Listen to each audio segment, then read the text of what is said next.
അപ്പോൾ അത് പ്രശ്നമായതുകൊണ്ട് പിന്നെ ഞാനത് മാറ്റി. പിന്നെ കുറച്ച് കഴിഞ്ഞപ്പോൾ നല്ല ചൂട് ടൈമിലാണ്, ഈ 32 ഡിഗ്രി 34 ഡിഗ്രി ടൈമിലാണ് ഞാൻ ഈ ഷെഡ് റെഡിയാക്കി. അപ്പോൾ തന്നെ നമുക്ക് ഇങ്ങനെ തണുപ്പിക്കാൻ നോക്കിയിട്ട് നമ്മുടെ ഈ ചണഞ്ചാക്ക് എടുത്തിട്ട് നമുക്ക് നമ്മൾ റേഷൻ കടയിൽ നിന്ന് എടുത്താണ്, അതിലേക്ക് നമ്മൾ ചകിരിച്ചോറ് നിറച്ച് മുകളിൽ ഇട്ടിട്ട് അതിലേക്ക് വെള്ളം നനച്ച് കൊടുക്കുകയാണ് പരിപാടി. അപ്പോൾ ടെമ്പറേച്ചർ യൂണിറ്റൊക്കെ സെറ്റ് ചെയ്തിട്ടുണ്ട്. ടെമ്പറേച്ചർ ഇച്ചിരി കൂടുതലാണ്, അതിപ്പോൾ 30.40 ഉള്ളൂ.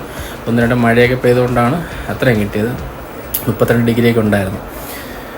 അതിൻ്റെ ഈ ചണഞ്ചാക്ക് ഇട്ട് വെള്ളം ഒഴിച്ച് കഴിഞ്ഞാൽ കുറച്ച് കൂളിങ് കിട്ടും. അതുകൊണ്ട് തന്നെ ചണഞ്ചാക്കൊക്കെ നിരത്തി ആദ്യം ഒന്നാണ് ഇട്ട് നോക്കി, അപ്പോൾ കുറച്ച് വ്യത്യാസമുള്ളതുകൊണ്ട് പിന്നെ നിരത്തിയിട്ടിട്ട് അതിലേക്ക് വെള്ളം ഡെയിലി നമ്മൾ നനച്ച് കൊടുക്കുകയാണ് ചെയ്തത്.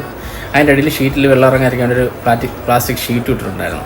ഇതാണ് അവസ്ഥ. ചെറിയ ലൈറ്റൊക്കെ സെറ്റ് ചെയ്തു, സ്വിച്ച് ബോർഡ് ഒക്കെ ഒരു ടെമ്പറേച്ചർ യൂണിറ്റ് ചങ്ക് രതീഷ് അളിയ താങ്ക് യു, എൻ്റെ സുഹൃത്താണ് ചെയ്തത്.